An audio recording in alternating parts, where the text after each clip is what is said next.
Bismillahirrahmanirrahim. Assalamualaikum warahmatullahi wabarakatuh. Alhamdulillahirabbil alamin. Assalatu wassalamu ala Rasulillah. Segala puji kehadirat Allah Subhanahu wa taala, Tuhan semesta alam serta pencipta langit dan bumi. Dan juga sholawat untuk Nabi besar Muhammad Sallallahu Alaihi Wasallam sebagai bentuk cinta dan penghormatan kita kepada beliau. Islam mencangkup setiap aspek kehidupan, termasuk urusan kesehatan. Nabi Muhammad Sallallahu Alaihi Wasallam telah mengajarkan berbagai kebiasaan baik yang memastikan tubuh kita tetap sehat. Setiap amalan yang diperintahkan dalam Islam memiliki tujuan medis dan spiritual. Larangan-larangan dalam agama juga sebenarnya bertujuan untuk melindungi kita. Penelitian ilmiah dan medis modern telah menunjukkan banyak hikmah di balik ajaran-ajaran ini, yang menunjukkan betapa besar kasih sayang Allah kepada kita. Allah ingin kita menjaga diri kita dan tidak merusak tubuh yang telah diberinya. Namun sebagai manusia, kita seringkali mengabaikan kebiasaan buruk yang dilarang oleh agama.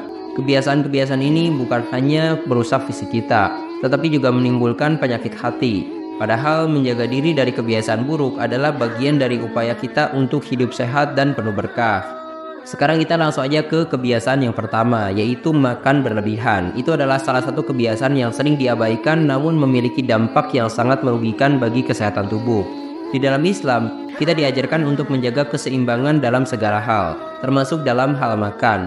Makan yang berlebihan tidak hanya menyebabkan berbagai penyakit fisik seperti obesitas, diabetes, dan juga penyakit jantung, tetapi juga bisa membuat hati menjadi keras, menghilangkan kecerdasan, dan mengurangi kemampuan kita untuk beribadah dengan baik. Rasulullah SAW pernah bersabda, "Tidaklah anak Adam memenuhi wadah yang lebih buruk dari perut.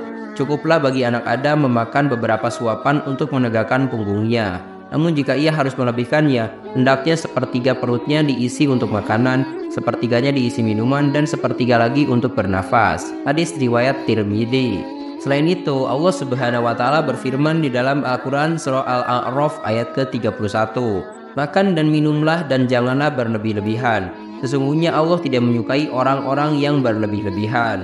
Nah, untuk contoh amalan menghindari makan berlebihan ini bisa kalian lakukan. Yang pertama seperti puasa sunnah. Jadi berpuasa sunnah seperti Senin Kemis atau puasa Ayyamul Bidh, ya puasa setiap hari-hari putih tanggal 13, 14, dan juga 15 setiap bulan Hijriah. Itu dapat membantu mengontrol nafsu makan dan memberikan jeda bagi sistem pencernaan. Selain itu, puasa juga memberikan banyak manfaat kesehatan dan spiritual. Rasulullah SAW juga bersabda, "Puasa adalah perisai, maka hendaknya seseorang tidak berkata kotor dan tidak berbuat kebodohan. Jika seseorang memeranginya atau mencelanya, hendaklah ia berkata, 'Sesungguhnya aku sedang berpuasa.'" Hadis riwayat Bukhari dan Muslim. Nah, sekarang untuk contoh amalan yang kedua, yaitu makan dengan kesadaran. Jadi melakukan makan dengan penuh kesadaran, yaitu menikmati setiap suapan, mengunyah dengan baik, dan memperhatikan rasa kenyang sebelum terlalu penuh. Hal ini juga mengajarkan kita untuk mensyukuri nikmat makanan yang Allah berikan. Terus untuk contoh amalan yang ketiga yang bisa kalian lakukan, itu berdoa sebelum dan juga sesudah makan. Membiasakan diri untuk berdoa sebelum dan sesudah makan itu tidak hanya sebagai bentuk syukur, tetapi juga sebagai pengingat untuk makan dengan porsi yang cukup dan tidak berlebihan. Rasulullah SAW bersabda, "Ya Allah, berkahilah kami dalam rezeki yang telah Engkau karuniakan kepada kami dan peliharalah kami dari siksa api neraka." Hadis riwayat Abu Daud dan At-Tirmidzi. Nah, sekarang mari kita lanjut ke kebiasaan yang kedua, yaitu berbicara terlalu banyak. Nah, terutama tanpa kendali ya, dapat menimbulkan banyak masalah. Di dalam Islam, menjaga lisan adalah salah satu akhlak yang sangat dianjurkan. Lidah yang tidak terkendali dapat menyebabkan permusuhan, fitnah, dan bahkan membawa seseorang kepada kebinasaan. Oleh karena itu, kita diingatkan untuk selalu berhati-hati dalam berbicara dan lebih baik diam jika tidak ada hal baik yang bisa diucapkan. Rasulullah SAW bersabda, "Barang siapa yang beriman kepada Allah dan hari akhir, hendaklah ia berkata yang baik atau diam." Hadis riwayat Bukhari dan Muslim. Nah, selain itu, Allah Subhanahu wa taala berfirman di dalam Al-Qur'an surah An-Nisa ayat ke-114, "Tidak ada kebaikan pada kebanyakan pembicaraan mereka, kecuali pembicaraan orang-orang yang menyuruh manusia memberi sedekah, atau berbuat ma'ruf dan mengadakan perdamaian di antara manusia. Dan barang siapa yang berbuat demikian karena mencari keridhaan Allah, maka kelak kami memberi kepadanya pahala yang besar. Nah, sekarang kita juga ada contoh amalan untuk menghindari berbicara yang terlalu banyak. Yang pertama itu berzikir dan mengingat Allah. Menggantikan waktu yang biasanya dihabiskan untuk berbicara dengan berzikir dan mengingat Allah.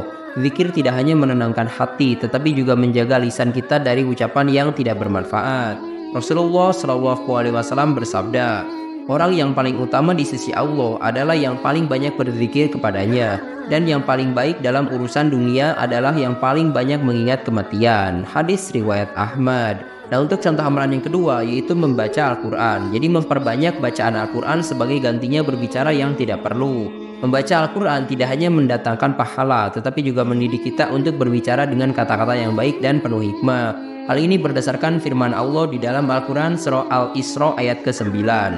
Sesungguhnya Al-Quran ini memberikan petunjuk kepada jalan yang lebih lurus dan memberikan kabar gembira kepada orang-orang mukmin yang mengerjakan amal soleh bahwa bagi mereka ada pahala yang sangat besar. Nah, terus untuk contoh amalan yang ketiga yaitu menjaga silaturahmi dengan baik. Berbicara yang bermanfaat dalam rangka menjaga silaturahmi dan mengadakan perdamaian di antara manusia. Berbicara yang baik dan bermanfaat dalam lingkup silaturahmi ini sangat dianjurkan di dalam Islam. Nah, sekarang mari kita lanjut ke kebiasaan yang ketiga, yaitu tidur berlebihan. Tidur sendiri itu adalah kebutuhan dasar manusia untuk menjaga kesehatan dan kebugaran tubuh. Namun tidur yang berlebihan justru dapat membawa dampak negatif bagi kesehatan fisik dan spiritual.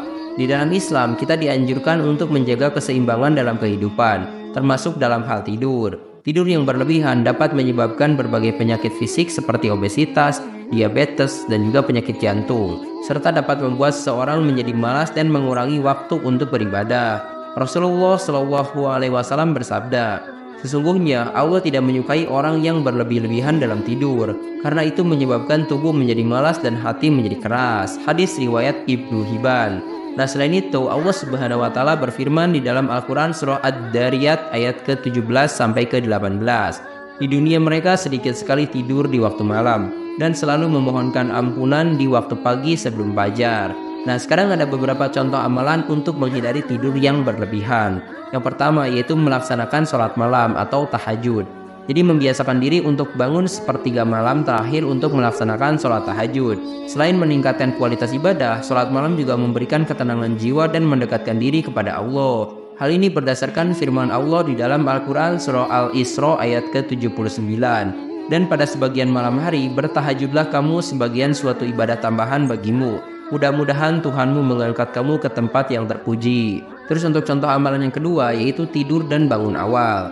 Membiasakan diri untuk tidur dan bangun lebih awal. Tidur lebih awal dan bangun sebelum fajar untuk melaksanakan sholat subuh membantu tubuh mendapatkan istirahat yang cukup dan optimal serta meningkatkan produktivitas sepanjang hari. Allah Subhanahu wa taala berfirman di dalam Al-Qur'an surah Al-Furqan ayat ke-64. Dan mereka yang melalui malam hari dengan bersujud dan berdiri untuk Tuhan mereka. Nah, sekarang kita lanjut ke amalan yang ketiga, yaitu mengisi waktu dengan kegiatan yang bermanfaat. Mengisi waktu dengan kegiatan yang produktif seperti membaca Al-Quran, berzikir, atau mempelajari ilmu yang bermanfaat dapat mengurangi keinginan untuk tidur berlebihan dan meningkatkan kualitas hidup. Hal ini berdasarkan firman Allah di dalam Al-Quran surah Ar-Ra'd ayat ke-28. Orang-orang yang beriman dan hati mereka menjadi tentram dengan mengingat Allah.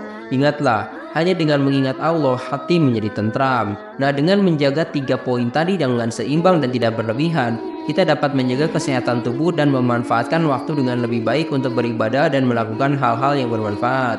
Semoga kita semua dapat menghindari kebiasaan-kebiasaan tadi dan selalu berada dalam ridho Allah Subhanahu wa taala. Terima kasih telah menyimak. Silahkan kirim dukungan kalian dengan klik tombol like, subscribe channel ini, dan bagikan juga ke teman-teman kalian. Semoga dengan membagikan itu kalian bisa mendapatkan pahala jariah dari video ini.